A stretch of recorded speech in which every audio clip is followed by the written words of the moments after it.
Gloire à Dieu. Merci Seigneur, que Dieu soit béni. Je remercie les frères de m'avoir laissé la place pour porter un message de la parole de Dieu. Alors sans plus tarder, je voudrais rentrer dans le message, car j'ai plus beaucoup de mémoire et j'ai peur que le téléphone se coupe. Alors que Dieu soit béni. J'aimerais te dire, sache que par ton courage, tu peux remporter de grandes victoires et en être délivré. Et automatiquement, comme on parle de délivrance et comme on parle de courage, c'est que tu es tenu par quelque chose. Tu es tenu par quelque chose qui te tient lié dans ce monde et que tu peux plus t'en sortir aujourd'hui de cette chose. Mais sache que par ton courage, Dieu te donne la force de t'en sortir de ces choses-là. Et j'ai pris quelques personnages dans la parole de Dieu, mais qui nous montrent leur courage, avec leur courage et la foi, qui sont sortis des situations, peut-être qui étaient impossibles aux yeux des hommes, mais qu'il était pour Dieu. Alors si tu es pris aujourd'hui par des liens, si tu es enchaîné ou enfermé, j'aimerais te dire que Jésus veut t'en délivrer. Alors sache que par ton courage, mon ami, tu peux sortir de tes liens et tu peux en être délivré. Que Dieu soit béni. Il te faut être courageux pour t'en sortir de tes liens. Il faut saisir l'épée, comme David un jour l'a saisie. On fait une lecture, c'est dans le livre d'un Samuel, au chapitre 17 et au verset 45, il nous dit « David dit aux Philistins, « Tu marches contre moi avec l'épée, la lance et le javelot, et moi je marche contre toi au nom de l'Éternel des armées, du Dieu de l'armée d'Israël, que tu as insulté. Aujourd'hui l'Éternel te livrera entre mes mains. Je t'abattrai et je te couperai la tête. » Que Dieu soit béni. J'aimerais vous dire, la Bible nous dit que David, l'homme selon le cœur de Dieu, le courageux David, est celui, peut-être qu'il a fait ce que tout le peuple d'Israël n'a pas pu faire. Les hommes de guerre, tous ceux qui étaient équipés avec ces ustensiles pour combattre ce géant Goliath, la Bible nous dit qu'ils n'ont pas pu. La Bible nous dit que David était l'homme selon le cœur de Dieu, l'homme choisi, le oint de l'Éternel, qui est celui qui a pu faire face à ce géant. Mais il lui a fallu du courage. Il lui a fallu peut-être qu'il soit préparé au combat, mais j'aimerais vous dire que lui, il n'était pas prêt au combat. Il n'était pas habitué à être sur le champ de bataille, comme ses frères l'étaient, ou comme l'armée d'Israël était préparée au combat. Lui, son rôle à lui, il était berger, la Bible nous dit. Et il est celui qui se faisait face. Il était le gardien du troupeau. S'il y avait une brebis qui était en danger, la Bible nous dit, si l'ours venait, il est celui qui arrachait la brebis de la patte de l'ours. Et comme le lion venait, il est celui qui arrachait la brebis de la gueule du lion. Et si l'ours se dressait contre lui, la Bible nous dit qu'il le saisissait et il le frappait. Mais pour tout ça, il fallait du courage. Mais j'aimerais vous dire que c'est ainsi que David est parti sur le champ de bataille. Il avait du courage. Pourquoi qu'il avait du courage? Parce qu'il savait que Jésus était avec lui, que le bras puissant de l'Éternel était avec lui. La Bible nous dit, si Dieu est avec nous, qui sera contre nous?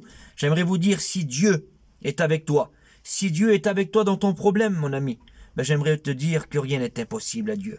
Tout est possible à celui qui croit. Alors si tu crois, la Bible nous dit, tu verras la gloire de Dieu. Alors tu as besoin d'être courageux dans cette journée. Prends courage et fortifie-toi, mon ami. La Bible nous dit que ce géant se présenta devant David, comme vous l'avez écouté, avec la lance et le javelot. Mais lui, il a dit, je viens au nom de l'Éternel. Vous connaissez l'histoire, qu'il a pris une pierre, il l'a mis dans sa fronde, il l'a jetée, elle a été guidée par le Saint-Esprit, il l'a touchée au franc. Et puis la Bible nous dit que le géant a été terrassé. Ton ennemi, de la même façon, il peut être terrassé si tu as de la force. Si tu as la foi comme un grain de sénévé, tu peux déplacer des montagnes, la Bible nous dit. Ne vois pas ton problème trop grand, mais vois ton problème comme un petit grain, qui n'a pas de valeur, qui n'a pas de sens, que c'est un grain de poussière, on souffle dessus, il s'envole. Mais il te faut avoir la foi comme un grain de sénévé pour déplacer les montagnes, pour déplacer les géants devant toi qui veulent te faire peur, qui veulent te causer du tort, qui veulent te faire du mal.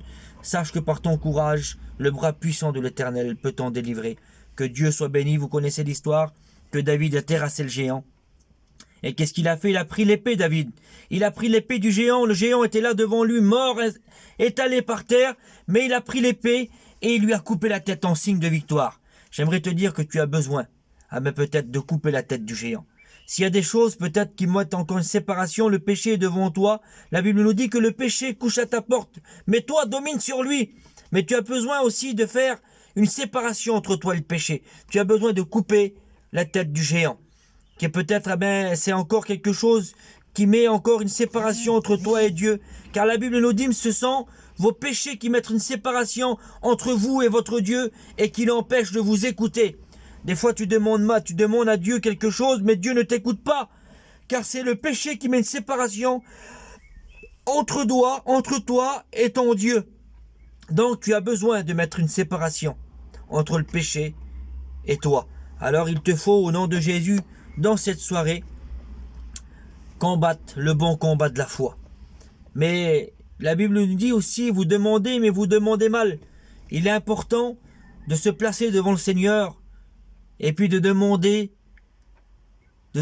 à Dieu quelque chose réellement dans le sens qu'il nous faut lui demander pour que nous soyons délivrés de ces problèmes, de cette situation qui est pour nous impossible à surmonter, parce que ce problème est en face de nous, mais nous demandons mal parce que nous demandons des autres choses. Mais le Seigneur, lui, il veut que tu lui demandes ce que tu as besoin aujourd'hui.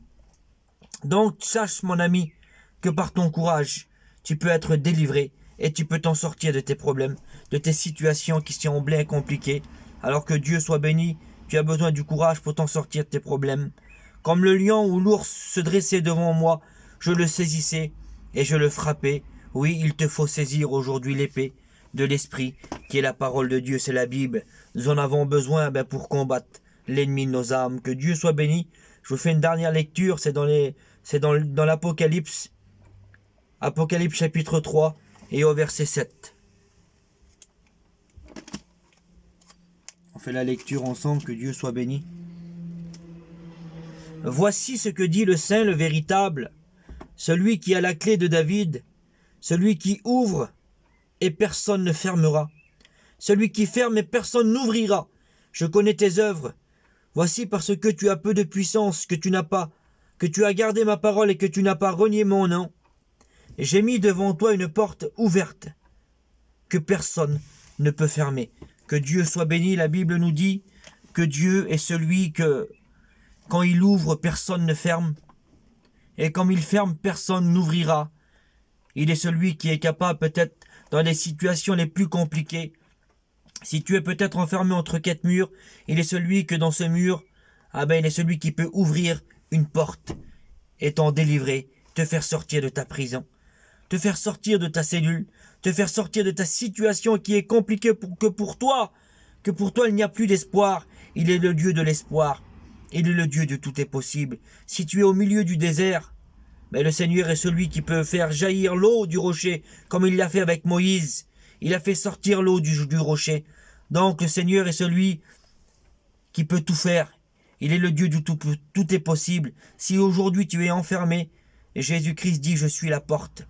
Celui qui entre par moi, il entrera. Et il sortira. Il entrera et il sortira et il trouvera du repos pour son âme. Que Dieu soit béni. Comment, Seigneur, pouvons-nous entrer et sortir? Le Seigneur me faisait comprendre qui je suis la porte, dit Jésus.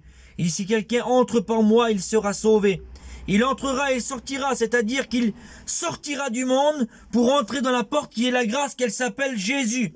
Alors que Dieu soit béni, tu as besoin de rentrer par la porte de la grâce qu'elle s'appelle Jésus-Christ. Alors que Dieu vous bénisse. Merci Seigneur pour ta grâce. Que ton nom soit glorifié, béni, Seigneur, exalté. Je rebénis son nom, Seigneur, dans cette soirée parce que tu es tout puissant. Parce que tu es celui, Seigneur, qui bénit, qui agit, qui fortifie, qui relève, Seigneur. Alors que tu puisses bénir tous ceux, Barodel, qui ont écouté, Seigneur, ta parole, qui vont écouter, Seigneur, ces petites caméras, qu'elles puissent servir, Seigneur, et contribuer, Seigneur, dans ton œuvre comme tu le veux, toi. Bénis, agis et sauve les âmes. À Dieu soit la gloire et la victoire. Amen.